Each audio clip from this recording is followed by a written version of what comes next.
So I thought today I did modify my comments a bit after our discussions, particularly on Monday. So during Monday's investment committee, we did discuss the importance of Climate Action 100 and really the perseverance it takes to stay engaged with companies whose emissions really pose risks to long-term investments. Perseverance to require transparency in how these companies are managing their risks related to climate. We're talking a lot about climate, but there are risks related to human capital, and there are certainly risks to governance, and these are highly correlated. After all, this is our capital. We are investing in these companies. We are an active owner, and that is just a part of meeting the fiduciary duty that you all have and many of us have as well. As we have seen, there are company CEOs who basically have been leaders in energy transition who are no longer in those roles, simply, in my opinion, because they attempted to acquire new assets to ensure a just energy transition.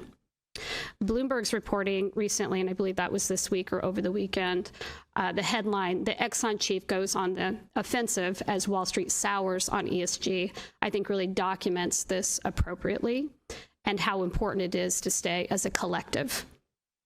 CalPERS has been a longstanding leader in efforts to understand long-term risks and convening like-minded investors to really share in a collective voice. It's obvious to me, and I think to President Taylor, based on her comments, that we will need to step up our efforts in being a counterbalance to political headwinds. And I think Chair Miller, Chair of the Investment Committee Miller, you did a really nice job explaining the need for that counterbalance. Our international counterparts remain committed to engagement and transparency. Significant progress has been made in light of a lot of the negative news stories more recently. We've seen regulators across the globe creating new standards, new transparency. Our own SEC finalized rules on Scope 1 and Scope 2, and they will also work through several challenges that we certainly have seen at CalPERS. We respect the work, and we also provided comment during the open period. Our advice is now is not the time to step away as an active owner. Regardless of the pressure to do so, we did release our Sustainable Investing 2030 plan.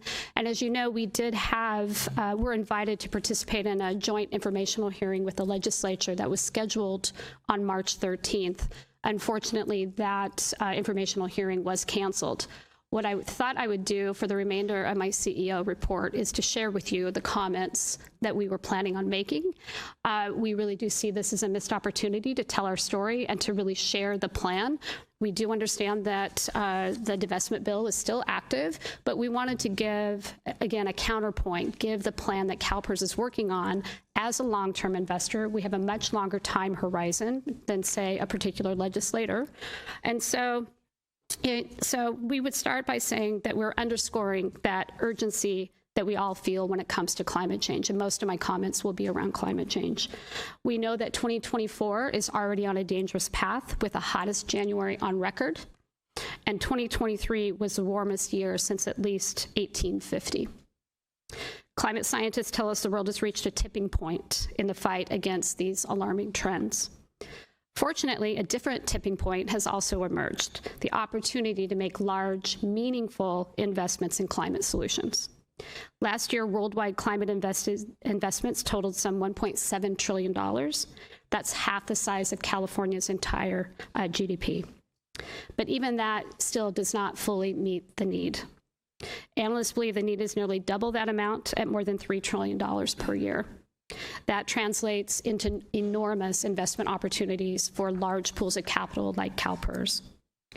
Last November, we did announce our $100 billion climate action plan, which is really a significant new chapter in the pension funds, our fund's long-stated goal to move our portfolio to net zero by 2050.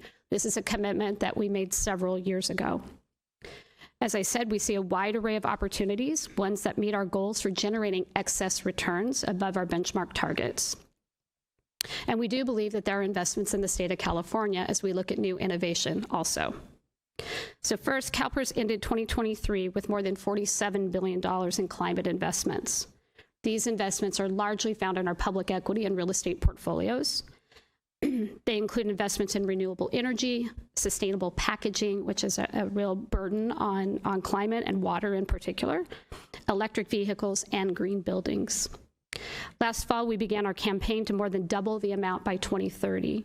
That means more than $50 billion of new climate investments in less than 7 years' time.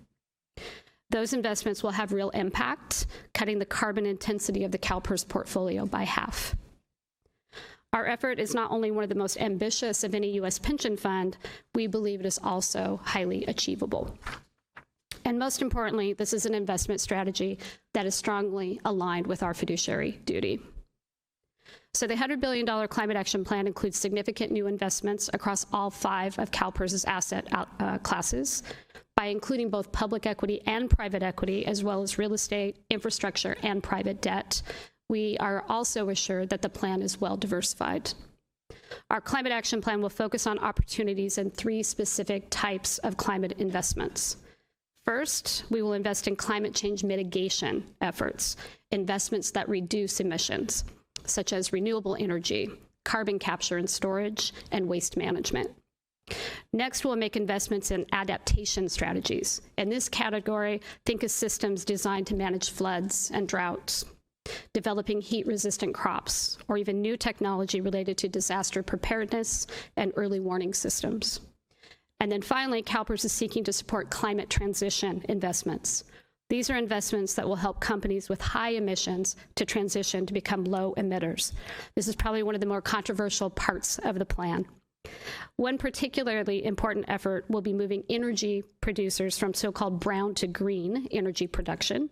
As an example, we want to support a forward-thinking utility to move from coal-fired power to renewable power generation. This results in direct benefits for the climate and for the company's bottom line, which is what we really care about as well. These types of companies need our investment dollars. Walking away from these opportunities could stall or even derail such critically important transitions. Our sustainable investing plan is balanced. It's aligned with the best practices of climate science and climate finance, and it's at a scale that will have impact now and well into the future. And as I said, we're already well underway.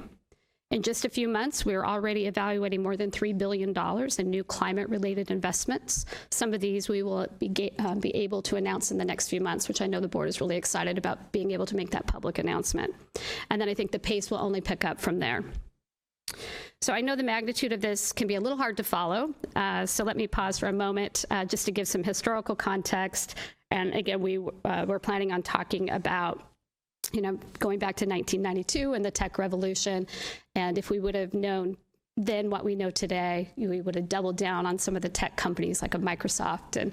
And so we're in the beginning stages of this, but we are seeing really interesting opportunities for us to be a real leader in the space, not only leading on the voice and engagement, but also really, most importantly, actions and investments that we believe will give us those excess returns.